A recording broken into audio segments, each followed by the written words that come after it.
Good evening, visitors. Welcome to the Australian War Memorial's Last Post ceremony. My name is Joanne Smedley, and joining us today from the Royal Australian Air Force is Officer Cadet Andrew Gleave. We welcome the veterans who have served, those that are still serving, and the families that support them. We acknowledge the members of RSL and Services Clubs Association, RSL Victoria and RSL Queensland, who are watching the broadcast of this ceremony around Australia. This evening, wreaths will be laid by visitors at the base of the Pool of Reflection. Please stand and join in the singing of the National Anthem.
The Australian War Memorial was the vision of Charles Bean, Australia's First World War official historian.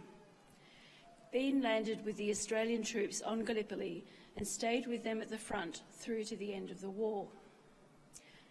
The idea of this national memorial and museum came to him at Pozières, France, in the depths of the bloody fighting of 1916.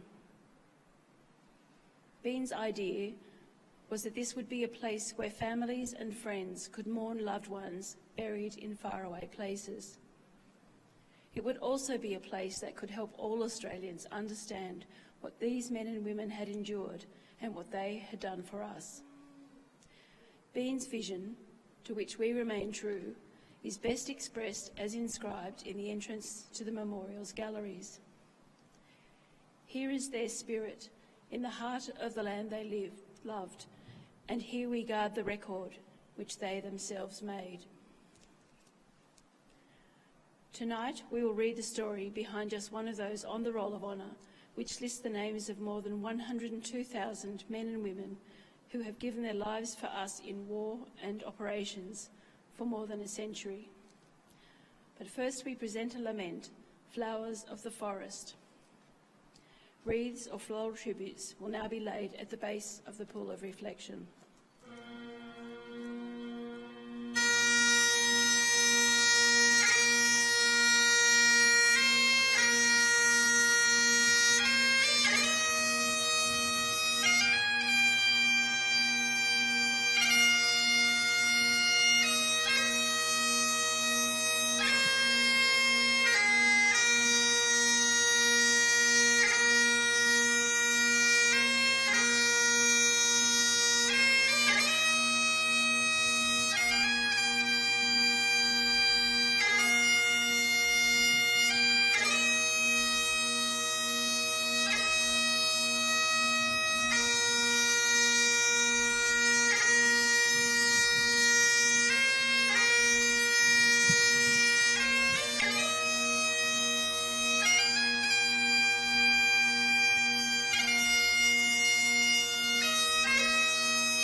Today, we remember and pay tribute to Private Leslie Edward Benning.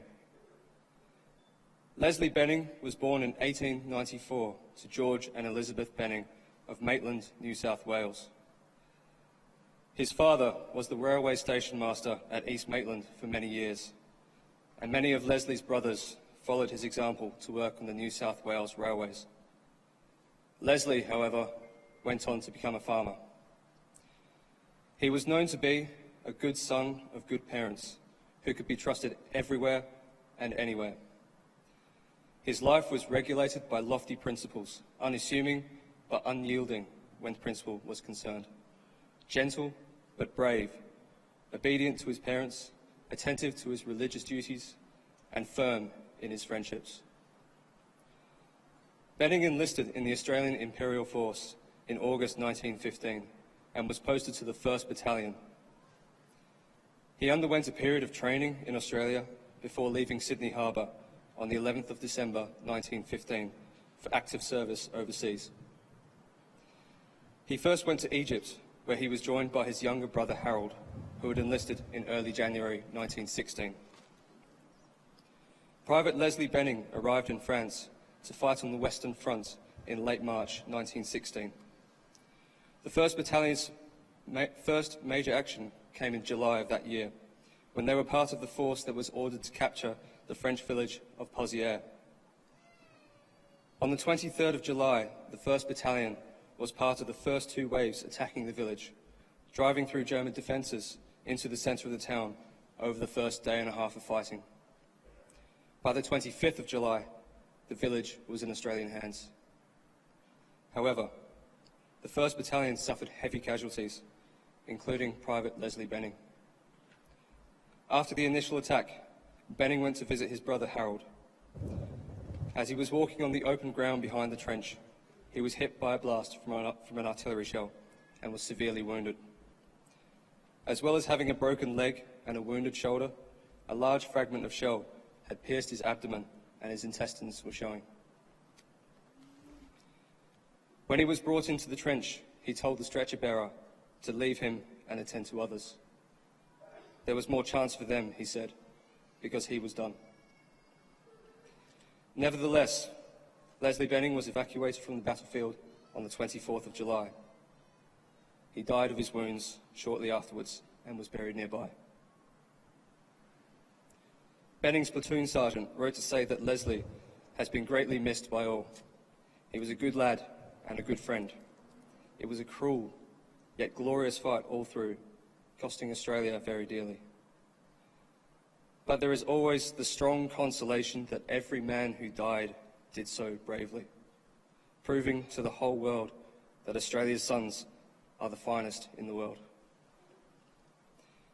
Leslie Benning's death was followed by that of his brother Harold, killed in action near Fleur in November 1916. Leslie was 21 years old. Harold was 19.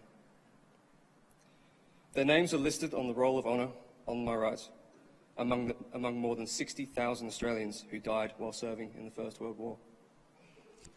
This is but one of the many stories of service and sacrifice told here at the Australian War Memorial. We now remember Private Leslie Edward Benning and his brother, Private Harold Benning, who gave their lives for us, for our freedoms, and in the hope of a better world.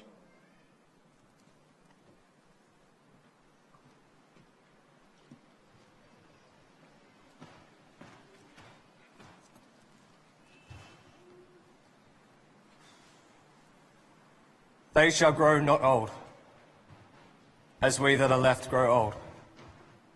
Age shall not weary them, nor the years condemn. At the going down of the sun, and in the morning, we will remember them.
lest we forget.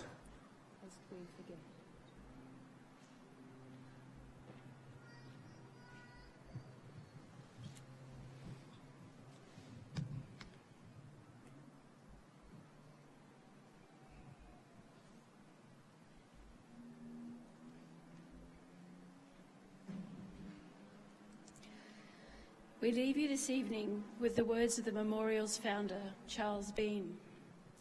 Many a man lying out there at Pozières or in the low scrub at Gallipoli with his poor, tired senses barely working through the fever of his brain has thought in his last moments, well, it's over.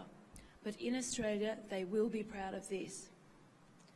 Ladies and gentlemen, that concludes the last post ceremony. We thank you for visiting the Australian War Memorial and wish you all a very good evening.